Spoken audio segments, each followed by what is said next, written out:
All right, everybody. Welcome back to the Madcore Hunter podcast. Got me and Danny. I don't even know where to start with this. This is going to be titled with a little bit of clickbait. So just hang around as we talk about turkey season, a little bit other things. It's not going to be too long. It's kind of a dry time of year, but we're going to keep it lively as possible. Danny, what you got? What's going on? Give me something. Keeping it lively might be a stretch. Not a lot, man. Still in no deck. Just been working. I getting a little over it. Not gonna lie. Today I kind of hit that wall where it's like I need to go home, and I gotta make it till Saturday. Then I'm gonna go home. I'll get about 10 days off. That'll be nice. Did you just get attacked? Yeah, stink bug. They come down from everywhere. It was 37 degrees here. It still ain't warm enough for bugs here. Besides maybe a few Stupid ticks. things. Well, you know the old saying, you got to pay to play. I don't know. Hunting's expensive. It's only getting more expensive. Get attacked again. But good for you. I mean, at least it's not too bad a time of year. At least it's not September, October, November. No, I definitely have been, was willing to work the extra, but it's been a pretty long couple hitches here. Yeah. Definitely ready for a little bit of a break, but I don't know. It's been pretty good. It just, with our job, having to make the call all the time on everything, it's a lot when you're at it every day, 7 days a week for a couple of months straight. Yeah. It don't. No, that would be a lot.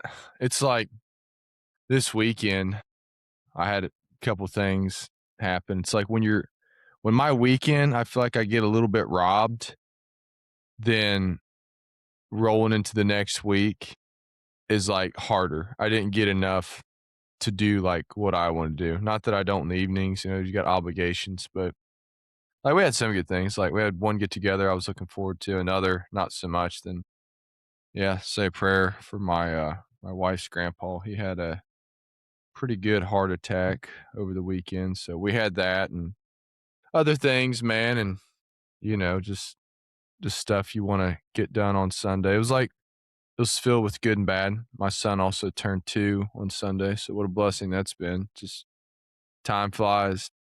Definitely already flying by, seeing that Yeah, he turned 2. it's crazy. It's crazy, but very blessed.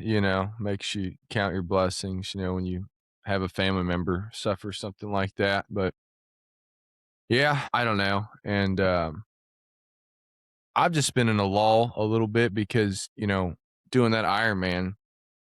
And like you can probably relate to this with like elk hunting. Like once you get your elk, like what's next? Like you have whitetail coming up, that kind of helps, but I guess that pinnacle kind of gets reached for the year. I'm not saying I'm not going to do another race, but you have to sacrifice so much for that long race. I don't want to dwell too much on. I talk about it a lot, but just kind of getting back to just doing normal things and still wanting to train. I think I might do a half distance later in the year and see how fast I can do it.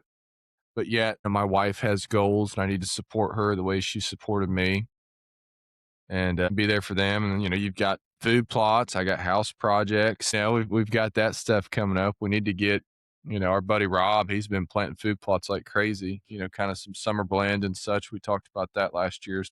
I would say one podcast coming up would be food plots for you guys listening. Don't get bored of us yet. We're gonna give you some information and such. But yeah, I don't know. Yeah, I know. I'm chatting with Michael there in Illinois. I know he had started a little bit. I think he planted some beans in the last week or so. Yeah. And just been getting some updated pictures of plots, that were planted last fall that are still growing and doing well and providing quite a bit of food and cover. So He's probably doing a little bit because Rob gave us some summer blend that we've got to plant. I remember we were talking about, remember the summer, and then there's a fall blend of, gosh dang, I forget the company that they use, but it's like kind of top tier. Yeah, I know. Gotta get that in the Like I said, ground. I know that one of the places he'd put out some beans already that I think he wanted to get established ahead of time here a little bit, but Yeah, they also he got hammered with rain, like, right after his fields got planted too with regular much. crops, yeah, like, from what I understood, they were gonna have to replant because they got I don't even know what it was like 5, 6, 7 inches, something You like know, that in a dad had a day. buddy get that much too. I think dad had somebody had the same thing happen. 5 inches, he said he got. It's been like it that pond one of the ponds there was, the lowest I'd ever seen it, and it filled up in that one rain, like, Yeah. over the spill on it. So, it was amazing how much rain you can get, and it's been completely different here. Have you seen any of the videos come out of North Dakota in the last week? No. What's up? So, it was Thursday, we had 60 to 70-mile-an-hour winds, but it's drier than it's ever been. Like, we're in red flag warnings most of the time right now. Fires can start at any moment kinda thing, and, we it dusted, like I seen somebody call it, like, Dakotastan or something, trying to Wow. refer to, like, Pakistan or something like Pakistan, that yeah. because of the dust. It blacked out the sky most of the day. Like, I've never witnessed anything like it. Like Interesting. like, the only thing that I can tell you was everybody that I was around talking to, about it, talked about it looked like what you would see on movies that were about end times, like what the world would look like after a nuke or something where it just the sun was blacked out. You couldn't see the sun during the day, and if it came through, it was like somebody turned a spotlight on because it just had a hole to come That would through be the dust, interesting to and it see, man. lasted sent we sent almost all crews home in, like, 2 in the afternoon because it was so bad working outside and just people were wrecking. Like, they were shutting down different roads, especially in Montana. I know that, some roads got shut down because of wrecks. It was like a blizzard conditions, but it was dust. I mean, I've lived in Wyoming, which is dry a lot, and we get real heavy winds. I ain't ever witnessed what I seen here last week. It was crazy. We finally started raining yesterday a little bit, so hopefully get some Good, man. moisture. The Need river's that. lower. I've only been up here pretty steady since 15 and, been in this area since '08, and the river system and Lake Sakawee are lower than I've ever witnessed and talked to people that I forget how many years since it's been this low. Mm. The conditions are just crazy for how dry it is. So hopefully we start getting some rain. Wow. But It's not good for yeah, their growth. It's really not good for anything. no, and Maybe it's good for ticks, dude. Ticks suck this probably. turkey season. Piss on those things. Yeah. That's why I don't think that's one of the things that keeps me from getting out too much is ticks. Dude, Dad got Lyme disease, and I seen how rough it was, and now people I don't know how much I think it's a true thing, but these ticks that can cause you to not be able to eat meat. oh, yeah. No, I've met people. It scares me to death. I checked myself good, dude. I had one get stuck in my belly button, believe it or not. I had, like, an itch, like, kinda like that stomach area, and I finally, like I checked myself good too, like, I'm pretty self-aware. I was so mad at myself. I don't know how long it'd been there. I mean, not like weeks, but, they're so small too. I've never seen ticks this bad, and I mean, dude, I grew up just always outside. Like, you might come home with a bunch of big wood ticks, but no big deal. Now they're like you gotta have a microscope, and then you have to worry about the ones that give you it's called alpha gal. It's a white speck on them. They call it Lone Star disease, and, yeah, you can't eat red meat, so that would be awful being an outdoorsman. It's I like couldn't the handle it. main reason we go elk hunting is to get so, I don't know. Yeah, that put a dampener on turkey season.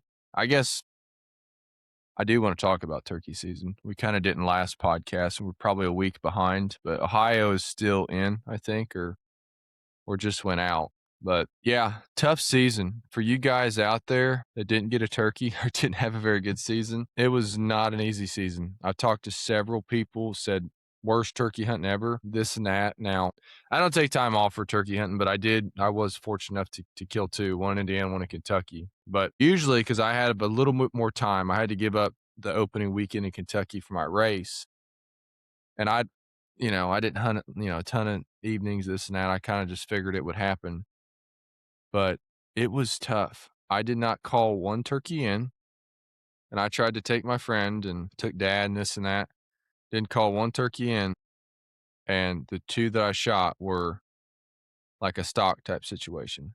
Like, I didn't use a reaper. I have one. I just never think to bring it and use Yeah. it, but it was tough, man. Several guys didn't get a bird, so don't feel bad. I mean, it's kinda weird. Turkey hunting can be, like, it's supposed to be fun, at least for me. Like, not saying it's supposed to be easy, like, hunting is it seems like it's never easy like it can be, but not saying it wasn't fun this year, but, don't feel bad if you didn't get a turkey because we have pretty good spots. We're in a really good area for that, at least, and, there were some struggles. And then another thing as to why, I talked to a guy, and he made some pretty good sense. He's like, I saw 8 birds fall.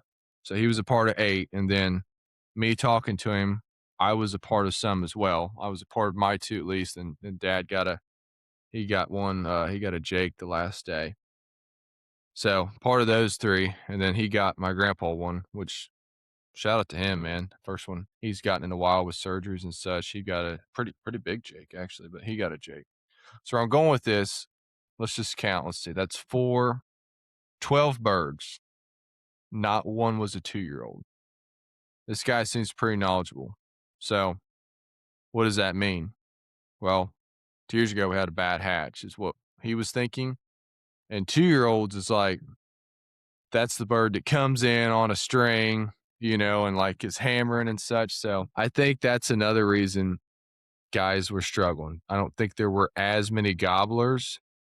And then the gobblers that were out there were your big mature gobblers that just they don't commit, man. You gotta get weird, you gotta wait them out, use a reaper, which some guys speak against that. I haven't dove into it enough to really have a preference, but I'd like to try it at least. It definitely seemed like it was a down year just from, you know, people that I follow on social media just didn't see as much about turkeys. Did anybody kinda back here, like, they have luck, or do they even turkey hunt much? I don't. I I mean, nobody that I know. The only person I know didn't send me pictures for a week or so. Yeah, I am posting on social media. I'm bad about sharing now. I really try to not do things for, like, glory or sending pictures, but I coulda swore I sent it to you. Maybe That's I don't giving you a know. hard time, but no, I mean, I really didn't. I think I had a couple couple kids I know in youth season in Indiana killed turkeys. That was about it. Yeah, youth season's always But a good I don't time, but think I've seen any adults. it's all good, it's all good. But yeah, so I didn't ask you my buddies. I've got a pretty big, Bible study group chat, and I think I had 2 guys that sent birds in, and, like, they're all hunters. 3, one's in Kentucky, 2 in Indiana. I don't know if you got a second bird in Kentucky or not. Apologize if you did, but yeah, it was a tough year, compared to what we're used to. So, my prediction, somebody else kinda brought it up, was bad hatch 2 years ago, and, I felt that the numbers were down. 2-year-old birds are, those are the birds you're calling in. They're the ones gobbling on the roost a bunch. I don't know what else it could have been, not a didn't look into it too much. I think the weather did play some factor, but we went to Kentucky once and we had 4 birds around us and didn't have a lot of time. It was right before church, this and that. Didn't seal the deal. Went back the next 2 weekends and never saw another gobbler on that property. I don't know what happened. That's usually the place we have in Kentucky is honestly one of the better spots. I have a lot of spots over there, but it's really good for turkeys usually. I mean, had really good hunts there. It's like the few times me and dad double and this and that, but they just disappeared. I don't know. I think Corey sent me and dad a picture. He did a little study, and I think he ran over some eggs or something, bush hogging, and like saved them.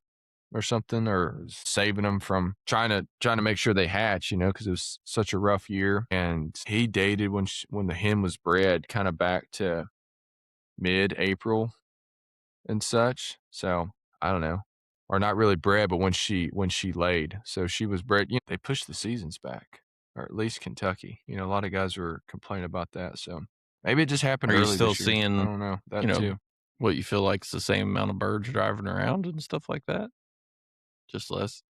No, yeah, less birds still. Yeah, I mean, Think we had a bad hatch it 2 seemed years like ago. I've caught that though from social media that seems like bird numbers are just down in general in a lot of states in Yeah, that area. But birds are down, yeah, ticks are I up. seen I had a guy tell me, and I don't know if there's any truth to it, but a guy telling me about turkeys with a disease out here in North Dakota that like they get warts all over them and it causing them to almost like a CWD looking effect to them where they like you can almost just walk up and grab them when they get kind of delusional or something. I don't know how much Really? truth there was to it. Just something I heard from another outdoorsman up here. But I've seen decent amount of birds, in fields strutting around here, and seen some people killing birds that had the correct properties to be able to hunt and stuff. And I was laughing at my relief. He tried to kill a bird here the other day, and he's like, "I don't know how to turkey call." I got to laugh and listen to him because I think he shoots a lot of his birds like run and gun style without much calling, and he was trying to get some birds to come off a private onto public, and it wasn't working. Dude, I couldn't call one in hardly. We're pretty good callers. Like, the first one I killed was opening day. I decided to go after work. Got to the spot. As soon as we pull up, there's two nice toms out in the field strutting. So it just happened. I'm like, dude, it's first day, but I'm gonna try to belly crawl up there, like just how we were positioned, and get a shot. I wanted to kind of get my buddy one, and Dad was trying to get Papaw one. So I belly crawled. I belly crawled a lot. In fact, I was sore after even. I would say a good 100, yards, like belly to Really? the ground. And they may have got within range, but your depth perception is off when you're like looking through the grass, because obviously the hens are out in front. So you don't want to be bopping your head too much.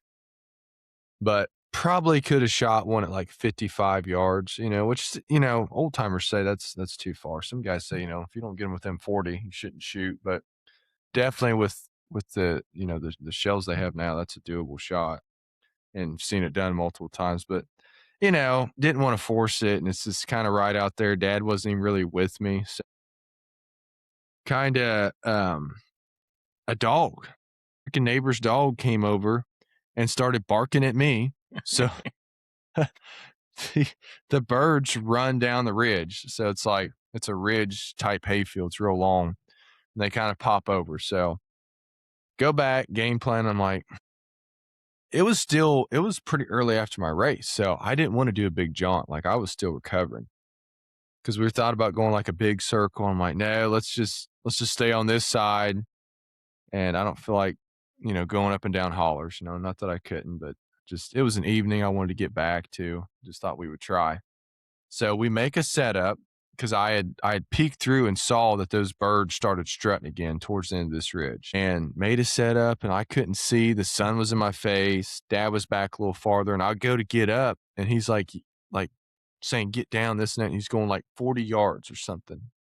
I'm like, I can't see, so I just kind of get down. I'm like, is one coming, because it's like a kind of like a line of trees. I'm like, well, if one is, it's gonna just pop around this line. So I wait there a minute, look back, and I'm like, I don't know what you're seeing. And he came up, and he's like, no, I saw one strutting at 40 yards, and it was just that tail fan at the top of the ridge.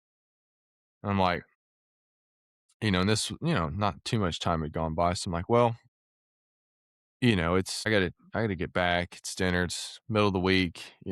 I just wanted to try tonight, because we'd been calling and going down that ridge for a while. So I'm like, I know of like the logging road on the other side of this ridge. This is like a pretty narrow ridge top. And I'm like, if he was strutting up there, he probably still is. I'm like, let's just ease up there, go real easy. And like, I kind of knew exactly where that was. So ease up through there and like just happen because luckily the one strutting was the last one, see tail fan. So I get down, I tell Dad, I'm like, he's right here at 30 Really? yards. You know, it's like, I'm like, come up with me. Let's just ease up. We do. And like, I'm taller. So as soon as we do, and I see like good tail fan, have my gun up, I go, just with my, I think I had a mouth call in, and he didn't break strut. And the one next to him puts his head straight up. And it was big gobbler, so I just went, bam, just, just got him, man. It was a nice bird. I say 3+ year old bird for sure. Big head, nice spurs, 11.5 inch beard. One of the nicest fans I've got in a while. I think I sent you Yeah. that picture. And, just, Dad didn't get a shot because as soon as I did that, they flew. But yeah, didn't call one in. I don't know, but it worked. I mean, as a hunter, you got to make it happen. If you're gonna be faced with a tough season like it was. So got that done, and Was that your the next Indiana week bird? that was Indiana. Yep, that was like Wednesday opening day, Indiana. So nice bird, ate good. I don't know, nothing better than wild turkey meat, man. It's so lean and just good. I don't know. You like it or not? You smiling? You don't like turkey meat? Been a while. Really? Yeah, like, I mean, it's just like this Interesting. year, available to work in the spring. Here I am once again, Yeah. not able to go bear hunting or anything. I've been wanting to go spring bear hunting, and just always seems like that's my time of year for working on projects at the house and everything. So probably gonna completely miss turkey and bear. Honestly, I can't remember when turkey goes out in Wyoming. Maybe there'll be a few days left, but by the time it gets late May, those birds don't come through the property too much anymore. I think there's so much feed out at that point they are elsewhere. Well, I don't know. That was an exciting hunt because that's really hard Yeah. to do to kind of They're sneak not up easy to on. sneak up I close mean, there on for wasn't. sure. No, I mean, it worked out perfect, because a hen could have easily saw me first, and that close, they just would have flew. So like a little bit of luck involved, but I knew the terrain. Dad kind of saw them, so definitely a team effort. Go to Kentucky, not much luck, and I think it was the last weekend season was open. I think Kentucky and Indiana ended at the same weekend, and Dad was actually hunting over in Illinois with Rob, so I decided to go by myself. Hunted all not all morning, probably half the morning. Did not hear a gobble. Just awful, dude. I couldn't even get a courtesy gobble. I know there's birds where we are, so I have another spot that I'm like, I'm just gonna go try this spot. So I drive over there, and as I'm pulling in, like, just picture, kind of farm, got your barns and pasture.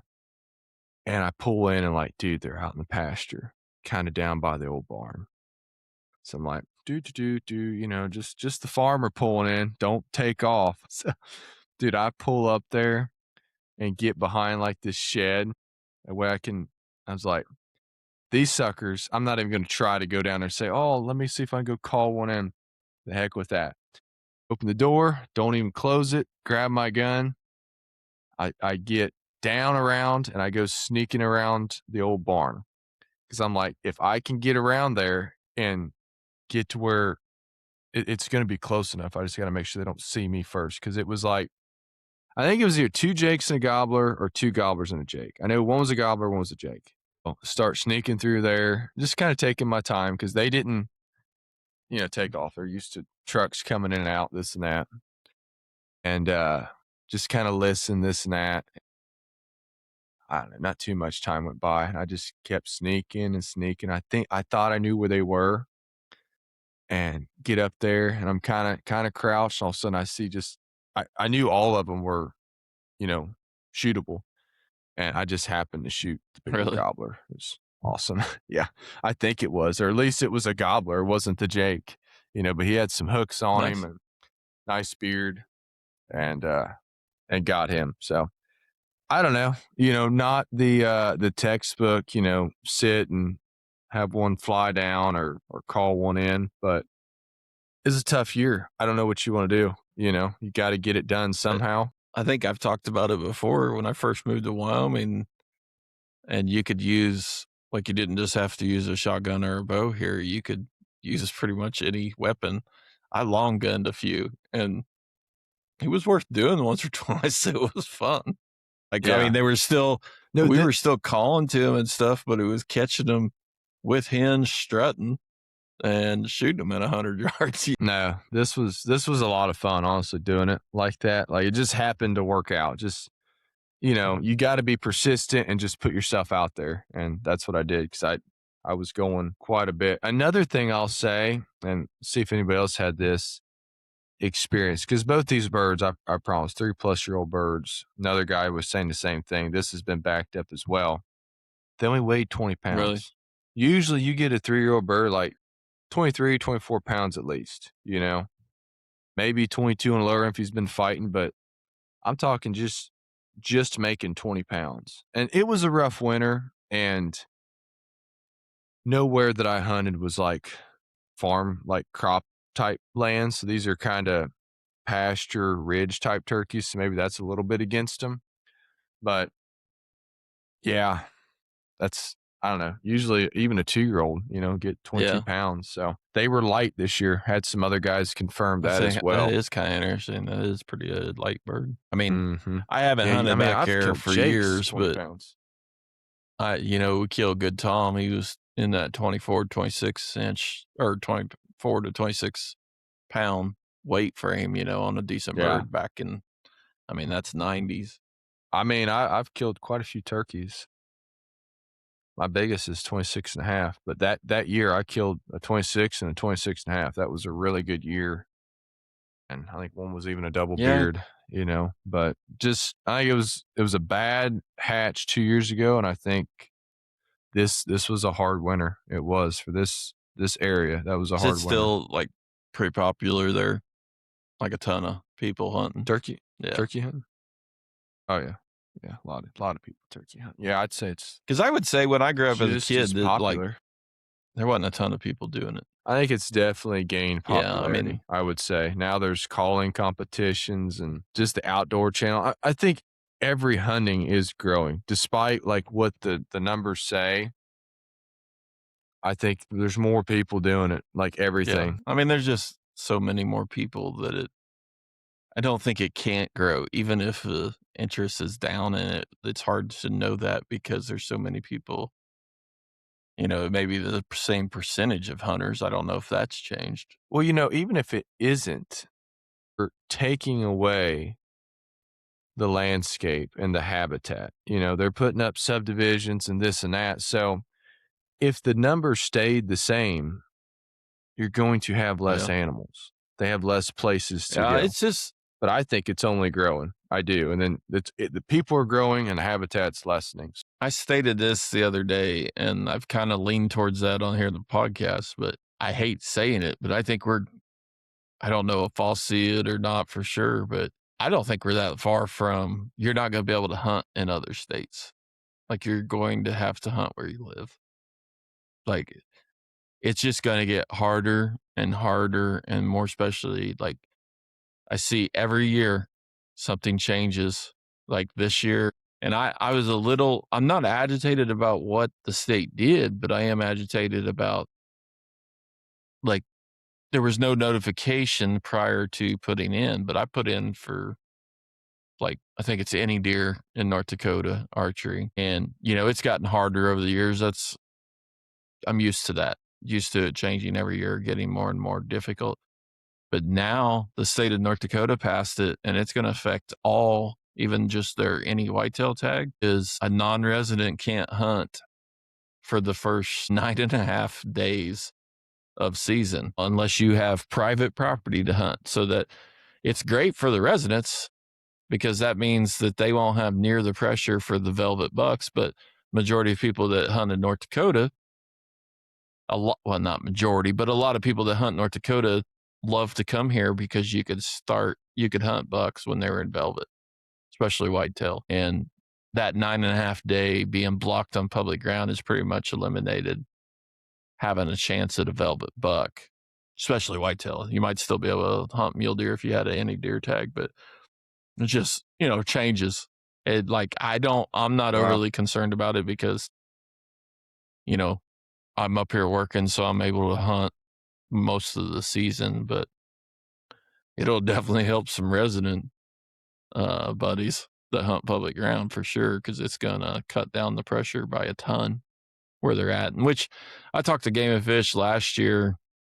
I don't know if I got into that, but we caught a guy illegally baiting, and I dealt with a Game and Fish a little bit on that one because we had trail camera in the area of where this guy had put a bait out. So I just basically wanted to make sure they understood it wasn't us. It affected us. We had to Yeah. take No, down the trail camera and everything, even though we had nothing to do with any of it. They didn't catch I the remember you guy because they talking about waited that. multiple days after I gave them pin for where this occurred and everything. And the guy figured it out and pulled out of the area. But that guy had told me then, this was one of the biologists was saying, like, he's almost angrily said it that the state's got to do something about non-resident hunters.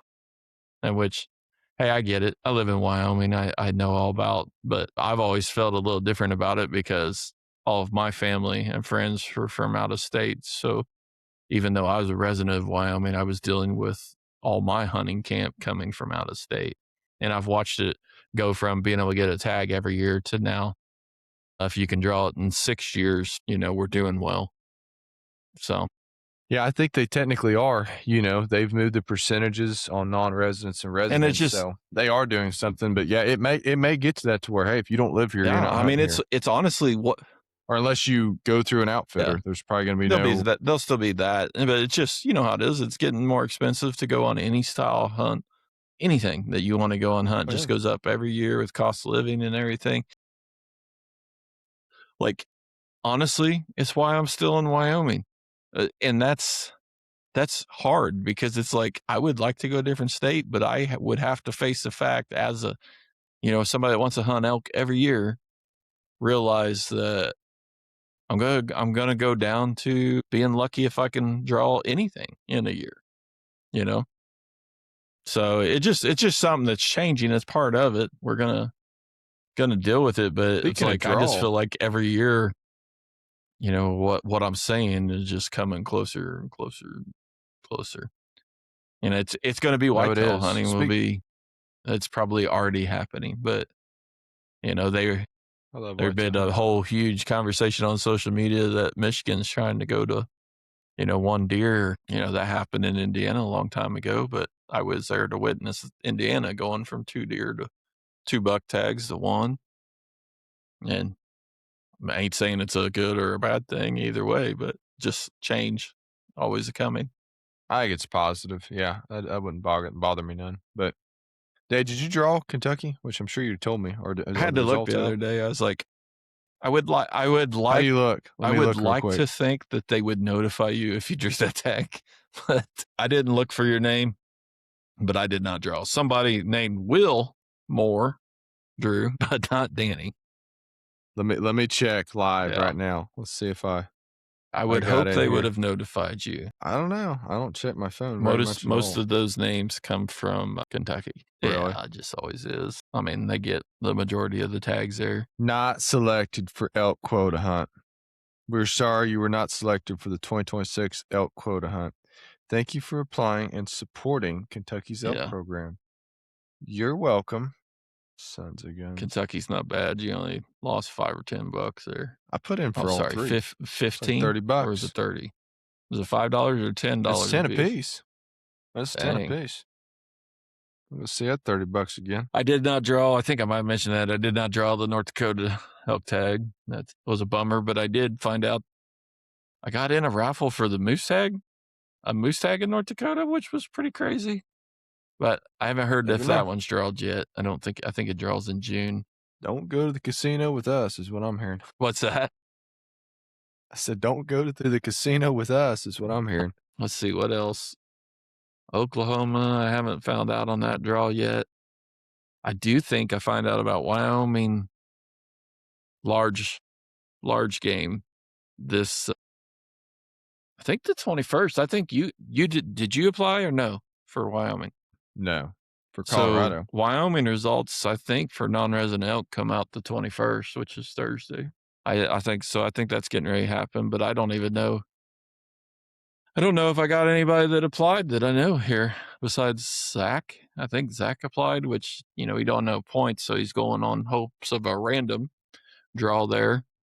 And Yeah, I I talked to him a th- little bit. Colorado's the 26th to the 28th, so end of this month we'll have some news on if we drew or not. why So is there a 2-day window for Colorado? I think it's through that. It's just like the time period of it's like the 26th through the When they 28th. announce? The online 26th and May 29th. Maybe like June 1st, end of this month. Yeah, and then I got to apply for elk, I think, by June 1 in Wyoming. Still need to get that wrapped up. The elk, we'll find out about elk in second or third week of June. It's so late. I kind of hate that for Wyoming. It just, even as a resident, it's late. We don't find out what elk area we got till middle of June. And I got by a point. That's usually in yeah, July, I think. but that, Do you put in for Illinois? I think that's July when do too, we isn't have to it? put in When for? do you I've always bought my tag over the counter. I know you guys applied for it. well, they say don't always bet Yeah. on that. I mean, So yeah, I don't know what date I'm supposed to put in for there. I haven't looked it up, I guess. I'll let you know. Yeah. I applied for everything here in North Dakota, the non-resident any deer tag. I have I have a lot of points for a gun tag and a muzzleloader tag. I'd always wanted to apply for mule deer is the reason that I started getting the rifle tag here. Mule deer numbers have decreased so much. They reduced tags by like, I want to say over 3,000 tags here this year for deer. And it sucks. Is like there's pretty much no area that I have any kind of knowledge about or could physically make it work probably with working up here. And, I want it to be in the area that I work or south heading towards Wyoming. I don't want to have to clean across North Dakota on my days off to hunt anywhere. Basically is I applied that rifle tag as a whitetail, for a whitetail area that I know because all the mule deers I think I've applied the last 2 or 3 years and there was no available tags and they just let you apply. Like you got to know it. They don't care if there's a tag available or not. They still let you apply for it. I didn't know that for a while. I found it out last year because it shows there being one area in particular. I think it showed 3 non-resident tags. Well, you're like, well, there's chance, but there's several thousand people that's in for these 3 tags. And then when you look farther in the results, those 3 tags were given out to non-resident landowners. So there's actually none available for non-resident in the draw. And I don't know for how many years that's been going on, but I noticed it last year and I was like, there's 0% chance of ever drawing that tag. So I had to change some stuff up where I was applying, but mostly now I'll probably never put in once I draw the gun and the muzzleloader tag, I'll stop doing it because I mean I'm approaching 10 years on those tags for the gun. But I mean, to tell you how hard it is, residents I think takes 6 to 8 points to get a muzzleloader tag. So muzzleloader tag could take 20 years to get. It's a non-resident pretty easily. But I'd sure like to have a gun Crazy. tag for this state. Yeah. All right, man. Well, that's all I got.